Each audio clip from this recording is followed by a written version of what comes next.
আসসালামু আলাইকুম। আমি আপনাকে আমার এই পর্বে আন্তরিকভাবে শুভেচ্ছা জানাচ্ছি। আজকে আমি আইসির বুট সিকোয়েন্স নিয়ে কথা বলার চেষ্টা করব। আশা করছি আপনারা আমার সঙ্গে থাকবেন। আর আমার সঙ্গে থাকলে অবশ্যই অনেক কিছু শেখার থাকবে। আমি আমার পক্ষ থেকে অনেক কিছু শেখানোর চেষ্টা করব। আইসির বুট সিকোয়েন্সের নলেজ থাকা অত্যন্ত জরুরি। আজকে যে আইসিটিকে আমি নির্ধারণ করেছি সেটা হলো মিডিয়াটেক এমটি 6357 সিআরবি এমআরবি একটি। আমি এই আইসিটিকে 6টি পার্টে পার্ট করেছি। আজকে আমি প্রথম পর্বটাই আলোচনা করব। আপনারা আমার সঙ্গে থাকুন, আমি ধীরে ধীরে আলোচনা করব। ইউটিউবে অনেক টেকনিশিয়ান ভাই বুট সিকোয়েন্স নিয়ে কথা বলেছে। আমি আমার পক্ষ থেকে চেষ্টা করেছি যে আমিও কিছু বলার চেষ্টা করি। অনেকে এই বিষয়ে অনেক নলেজ কম রয়েছে, তাই তারা ঠিক মতো কাজ করতে পারে না। আমি মনে করি যে আমার কাছে যতটুকু নলেজ আছে অন্তত সেইটুকু যদি শেয়ার করি অন্তত তাদের অনেক উপকারে আসবে। তাই আমি পর্বটা সাজানোর চেষ্টা করছি। এই আপনারা দেখতে পাচ্ছেন, আমি দেখাই। এটা হলো আমার প্রথম পর্ব, এটা হলো দ্বিতীয় পর্ব, এটা হলো তৃতীয় পর্ব, এটা হলো চতুর্থ পর্ব, এটা হলো পঞ্চম এবং এটা হলো ষষ্ঠ। আমি সিমুলেশনের মাধ্যমে প্রত্যেকটাকে দেখানোর চেষ্টা করব, তবে সবকটা পার্ট একসঙ্গে করতে পারবো না, কারণ যদি আমি একসঙ্গে করতে যাই হয়তো 4 থেকে 5 ঘন্টা লাগবে। আমি ভিডিওটা অত লম্বা করতে পারবো না, তাই আমি পার্ট ওয়াইজ বলার চেষ্টা করব। আমি বর্ণীয়র মাধ্যমে আপনাদেরকে বোঝানোর চেষ্টা করব। আপনারা দেখতে পাচ্ছেন যে এটা হলো আমাদের প্রথম পর্ব। একটি আইসির বুট সিকোয়েন্স কিভাবে হয়? বুট সিকোয়েন্স হলো যে আইসিটির ইনপুট আউটপুট ভোল্টেজের টোটাল তথ্য। আইসিটির কোন ভোল্টেজ লাইন কি কাজ করে, কোথায় যায়, তার কাজ কি, কেন যায়, তার প্রবলেম হলে কি ধরনের প্রবলেম হতে পারে মোবাইল ফোনে, এগুলো সব মিলে হলো বুট সিকোয়েন্স। ঠিক আছে, আমি মূল খাতায় চলে আসি। আমি এই প্রথম পর্বটাই নিয়ে কথা বলবো। তো আমি চলে আসি, স্ক্রিনে আসি। এটা নিয়ে নিলাম আমি প্রথম পর্ব। আমি আমার সিমুলেশনকে রান করি। আমরা জানি যে একটি মোবাইল ফোনের মূল চালিকা শক্তি হলো ডিসি টু ডিসি আইসি, যে আইসিটিকে রান করে আপনার চার্জার বা ব্যাটারি থেকে। এই দুই উৎস থেকে DC to DC IC voltage নিয়ে থাকে এবং ভোল্টেজ এখানে প্রসেস করার পর সম্পূর্ণ মোবাইলে বিস্তারিত করে দেয়। আচ্ছা, এই ডিসি টু ডিসি আইসি চলে আসলো আমার, যেটা HGM41511, এইটিকে বলা হয় বিকিউ। এই আইসির সম্বন্ধে বিশাল একটা তথ্য রয়েছে।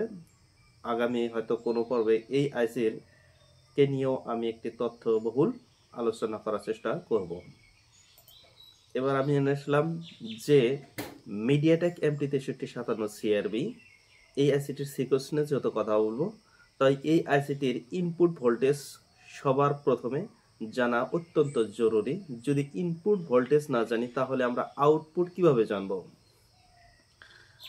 তারপরে আসেন, এই যেহেতু আমি ইতিপূর্বেই বলেছি যে একটি আইসির রিকোয়ারমেন্টের জন্য ইনপুট ভোল্টেজ অত্যন্ত জরুরি। তো ইনপুট ভোল্টেজটা সাপ্লাই দিয়ে থাকে DC to DC IC, DC to DC IC যেটাকে চার্জিং আইসি নামে পরিচিত। এখান থেকে প্রথম সাপ্লাইটা চলে আসে আপনার অন্য যে কোনো আইসিতে, হতে পারে পাওয়ার আইসি, হতে পারে লাইট আইসি বা গ্রাফিক আইসি, এগুলোতে আসে। তে দেখেন, পাওয়ার আইসিতে এমটি 6357 সিআরবির ক্ষেত্রে পাওয়ার আইসিতে ইনপুট ভোল্টেজ থাকে মোট 6টি, যে একটি ভোল্টেজ থেকে ডিভাইডেড হয়ে আলাদা আলাদাভাবে পাওয়ার আইসিতে 6টা পার্টে 6টা ডিপার্টমেন্টে ইন করে। দেখেন, প্রথম ভোল্টেজটা চলে আসে একটা রেজিস্টরের মাধ্যমে, যেটাকে বাক সেন্ট্রাল বলে। ওই ভোল্টেজটাই আরও দ্বিতীয় একটি জায়গায় প্রবেশ করে, যেটাকে ভি প্রোব বলে। আর একটা প্রবেশ করে সেটা হলো কোর বলে। আর একটা মডেম, একটা ভিপিএ, আর একটা হলো BS1। এই ভোল্টেজটিকে বলা হয় যেটি ডিসি টু ডিসি আইসি থেকে ভোল্টেজটি মেকিং করে আসে, যে ভোল্টেজে আমরা দেখতে পাই 3.7 ভোল্ট টু 4.2 ভোল্টের মতো আসে। এই ভোল্টেজকে মিডিয়াটেকের ক্ষেত্রে বলা হয় সিস্টেম ভোল্টেজ। যদি এটা কোয়ালকম হতো তাহলে এখানে বলা হতো ভিপিএইচ, আর যদি স্যামসাং হতো তাহলে এখানে বলা হতো বি ব্যাট। আপনারা দেখতে পাচ্ছেন যে ডিসি টু ডিসি আইসি থেকে ভোল্টেজটা আউট হওয়ার পর সরাসরি একটা রেজিস্টারে চলে আসছে। রেজিস্টারকে বলা হয় এসএমপিএস, যেটা অত্যন্ত গুরুত্বপূর্ণ। এসএমপিএস সম্বন্ধে আপনার ভালো তথ্য, ভালো নলেজ থাকা অত্যন্ত জরুরি। এই রেজিস্টারটির ভ্যালু 1R থেকে 2R, অর্থাৎ 1 ওহমস থেকে 2 ওহমসের মধ্যেই সীমাবদ্ধ থাকে। আচ্ছা, তারপরে দেখি, এবার আপনারা দেখতে পাচ্ছেন যে আমি যখন সিমুলেশন রান করেছি তখন দেখেন প্রত্যেকটি লাইনের সাথে একটি করে ফিল্টারিং ক্যাপাসিটর অ্যাড করা রয়েছে।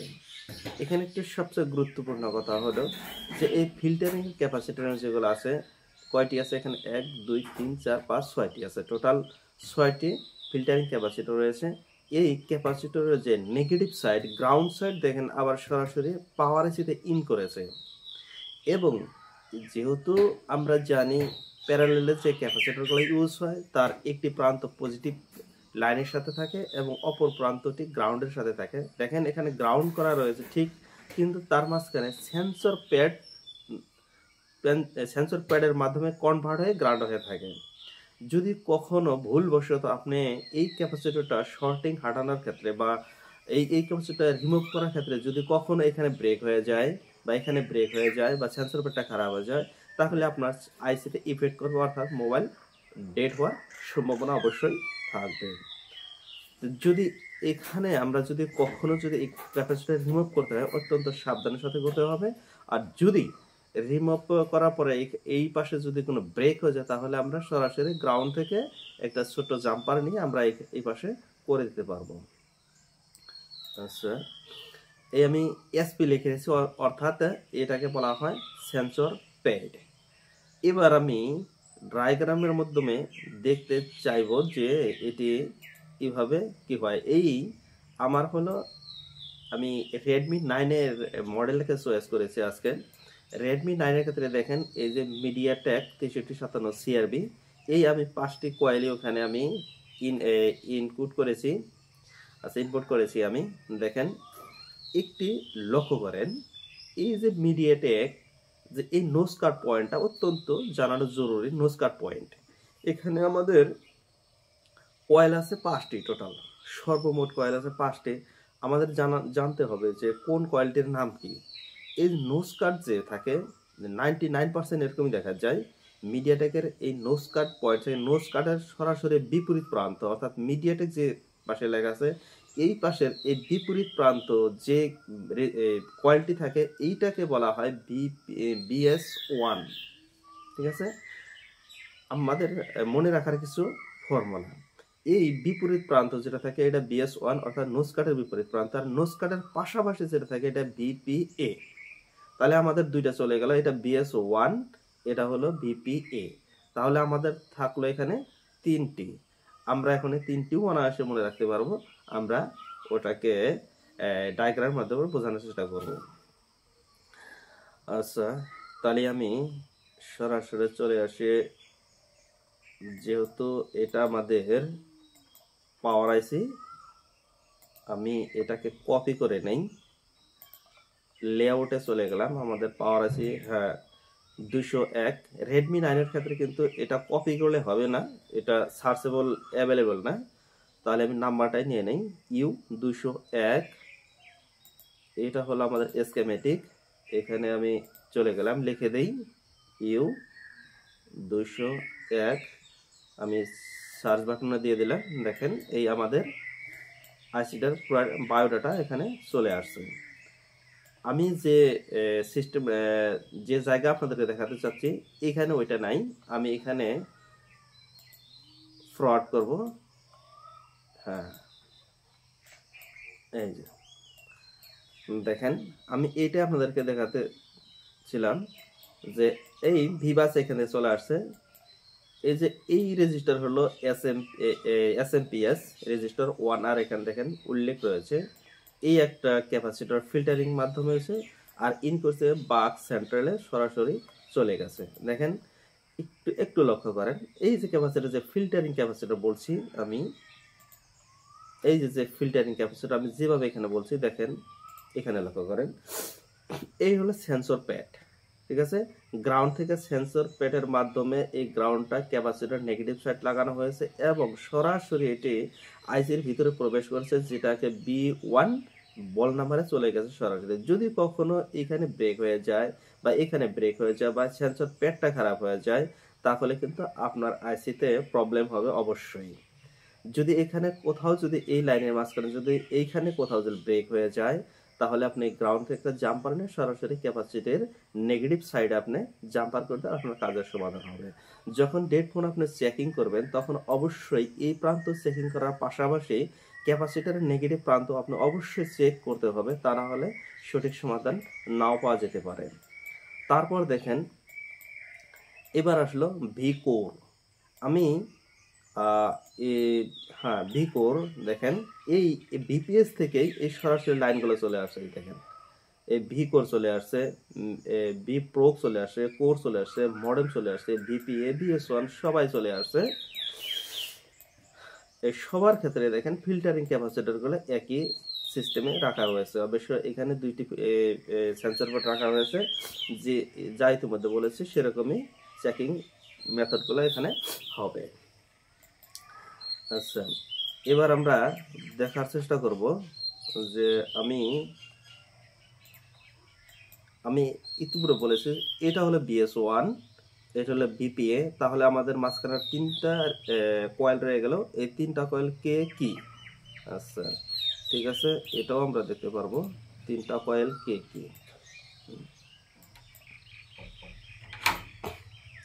এই দেখি আমাদের এই কয়েলটা কি, এই কয়েলটা কি, এটা আমাদের এখানে অবশ্যই এখানে ভি কোর, ভি মডেম এবং আরেকটা কি হবে আমাদের, দেখি আমরা দেখে নিই, সরি আমরা সিমুলেশন আসতে চাই। আমি আলোচনা করছি ভিপিএ এবং BS1, এই দুইটির কথা উল্লেখ করেছি। আমাদের রয়েছে ভি প্রো, ভি কোর এবং ভি মডেল, এগুলোকে আমরা ফাইন্ড আউট করে নেব। আচ্ছা, আমি এখানে চলে আসলাম, চলে এসে দেখি এইটা আর এইটা আমরা ওই দুইটাকে ছেড়ে দিলাম। এবার দেখব আমাদের এইটা, যেহেতু এটা চার্জেবল না, তাই আমি কি করব, এটাকে PL503 নামে আমি স্কিমেটিকে চার্জ করে দেব। লিখে দিই PL503। এটা না লিখলেও আমি পাবো, কিন্তু আমি আপনাদেরকে দেখাচ্ছি। PL503 দেখেন, এটা কি PL503। এই কয়েলটা কি, এইটা হলো ভি মডেম। ঠিক আছে, তাহলে আমরা এবার এখানে চলে আসি। তাহলে আমাদের এটা হলো ভি মডেম। যদি এটা ভি মডেম হয়, এটা BS1, এটা ভিপিএ। যদি এটা ভি মডেম হয়, তাহলে একটা হবে ভি কোর আর একটা কি হবে ভি প্রো। দেখি আর একটা বের করতে পারলে বাকিটা বের হয়ে যাবে। তাহলে এইটা আমরা দেখব, দেখি এইটা কি আছে। আচ্ছা, এটা ভি মডেম, এটা হলো PL502। আমি এটাকে এখানে চার্জ করে নেই, এটা হলো 2 করে দিলাম। দেখেন এটা হলো ভি কোর। ঠিক আছে, এটা হলো ভি কোর, অর্থাৎ এটা হলো ভি মডেম, এটা ভি কোর। যদি এটা ভি কোর হয়, তাহলে বাকি আছে একটাই, সেটা হলো ভি প্রো। অবশ্যই এটা ভি প্রো। ঠিক আছে, এইবার দেখেন আমি এইখানে দেখাই আমাদের ডিসি টু ডিসিআইসি কে দেখি কোথায় আছে আমাদের ডিসি টু ডিসিআইসি। এখানে নাই। এই হলো আমাদের ডিসিআইসি। আমি ভিপিএস লাইনটাকে বা সিস্টেম ভোল্টেজটাকে আমি এখান থেকেও বের করতে পারবো, নাইবা পাওয়ার এসি ওখান থেকেও বের করতে পারবো, খুব অনায়াসে বের করা যাবে। আমরা জানি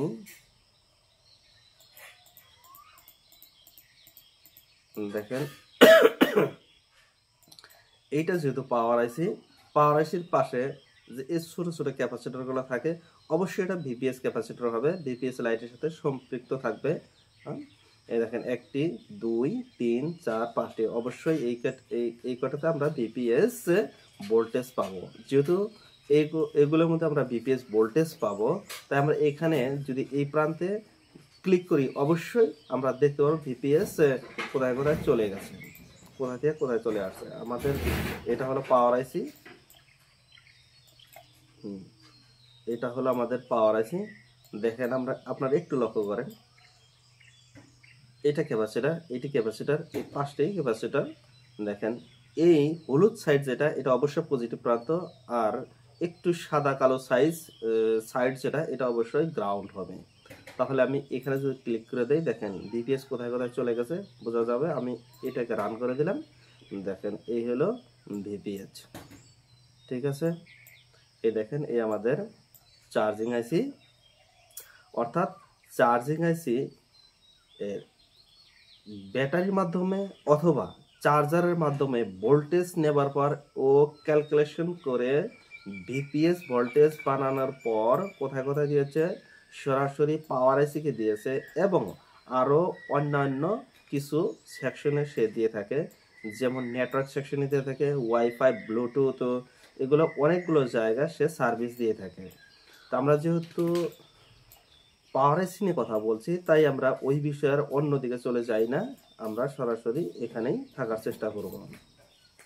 তাহলে আমি আজকের এই প্রথম পর্বে এতটুকুই বোঝানোর চেষ্টা করলাম যে ভিপিএস লাইন আমাদের কিভাবে পাওয়ার আইসিতে ইন করে।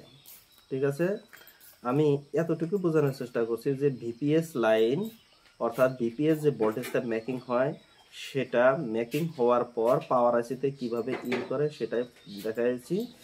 এই দেখেন এটা হলো এই এসএমপিএস রেজিস্টার, সাথে একটা ক্যাপাসিটর অবশ্যই ফিল্টারিং এর জন্য থাকবে। এখান দিয়ে ভোল্টেজ আসে, প্রবেশ করে এখানে, এই দিক দিয়ে আসে, এই দিক দিয়ে প্রবেশ করে। ঠিক আছে, এবং পাশাপাশি এই প্রত্যেকটা ক্যাপাসিটর ফিল্টারিং হয়ে ভিতরে ইন করে এই বিপিএস ভোল্টেজ। এটা মিডিয়াটেকের ক্ষেত্রে এটাকে ভিপিএস বলা হবে না, ভিস সিস্টেম বলা হবে, কিন্তু ভিপিএস শব্দটা অত্যন্ত পরিচিত, তাই আমি মিডিয়াটেকের ক্ষেত্রেও ভুলবশত হলে আমি ভিপিএসই ব্যবহার করেছি, কারণ এটা খুব পরিচিত ভিপিএস শব্দটা। অবশ্য এই মিডিয়াটেকের ক্ষেত্রে এটা ভিস সিস্টেম বলা হবে। তা আমি আজকে বোঝানোর চেষ্টা করলাম যে পাওয়ার আইসিতে ভিপিএস কিভাবে ইন করে, তার সাথে কি ক্যাপাসিটর থাকার রিকোয়ারমেন্ট কি, এবং তার ফল্ট কি, সেটা নিয়ে কথা বলার একটু চেষ্টা করলাম। আশা করি আপনারা বুঝতে পারছেন। আমি সিমুলেশনটা আরও একটা দেখাইলাম। এই দেখেন এইখান থেকে ভোল্টেজ প্রবেশ করে রেজিস্টারের মাধ্যমে সরাসরি বাক সেন্ট্রালে চলে যায়, এবং আরও 5টি লাইন এখানে ডিভাইডেড হয়ে 5টি জায়গা আলাদা আলাদাভাবে চলে যায়। প্রত্যেকের সাথে একটি করে ক্যাপাসিটর থাকবে ফিল্টারিংয়ের জন্য, এবং সেই ক্যাপাসিটর নেগেটিভ প্রান্ত অবশ্যই সেন্সর প্যাডের মাধ্যমে আসবে, সেটা আপনারা খেয়াল রাখতে হবে। আমি এই প্রথম পর্বটা এই পর্যন্ত শেষ করব, তবে আমি আপনাদেরকে দ্বিতীয় পর্বটা একটু দেখাই। এই আমার দ্বিতীয় পর্ব আসবে, আপনাদের কেমন লাগে জানাবেন। আমি যদি ভালো লাগে তাহলে অবশ্যই দ্বিতীয় পর্ব আপনাদের জন্য আমি শেয়ার করব। দ্বিতীয় পর্ব অত্যন্ত আরও ইন্টারেস্টিং হবে। আমি একটু তো জাস্ট ইনপুট ভোল্টেজের কথা বলেছি ওই প্রথম পর্বতে, কিন্তু দ্বিতীয় পর্বতে আপনার আউটপুট ভোল্টেজগুলো আসবে, তার রিকোয়ারমেন্ট, একটা ডেট ফোন আসলে কীভাবে রিপেয়ার করবেন, তার টোটাল তথ্য এই বাকি অন্য পর্বগুলোতে থাকবে। দ্বিতীয় পর্বটা আপনারা দেখতে পাচ্ছেন এরকম। তৃতীয় পর্বটা দেখেন আরও ইন্টারেস্টিং হবে, চতুর্থ পর্বটা আরও মজাদার হবে, এবং পঞ্চমটা দেখেন এই পঞ্চম পর্ব। এগুলো টোটাল তথ্য, আমি প্রত্যেকটা তথ্য একটি একটি করে আপনাদেরকে বোঝানোর চেষ্টা করব। আমি তথ্য সহকারে বিশ্লেষণ করব, সংক্ষিপ্ত বিশ্লেষণ করব, তবে তথ্যবহুল বিশ্লেষণ করব। এই দেখেন 6ষ্ঠ পর্ব, এটা হলো শেষ পর্ব। এইগুলো আপনার জানা অত্যন্ত জরুরি যদি আপনি ভালো একজন টেকনিশিয়ান হতে চান অবশ্যই। তো আমি আজকে আর কথা বাড়াবো না, আমি এই প্রথম পর্বতেই আজকে থেকে গেলাম, কারণ ভিডিওর লেন্থ অনেক বেড়ে যায়, তাই সমস্যা হয়ে যায়। আমি আজকের মধ্যে এখানে শেষ করছি। আপনাদের কেমন লেগেছে আপনারা জানাবেন, মতামত জানাবেন, এবং ভালো লাগুক খারাপ লাগুক আমাকে জানাবেন। এবং আগামীতে আরও ভালো পর্ব যদি আশা করেন অবশ্যই আমাকে একটু কমেন্ট করে দিবেন। আমি নেক্সটে দ্বিতীয় পর্বটা নিয়ে আসবো অচিরেই। সে পর্যন্ত আল্লাহ আপনাদের সবাইকে সুস্থ রাখুক। আজকে এখানে শেষ করছি।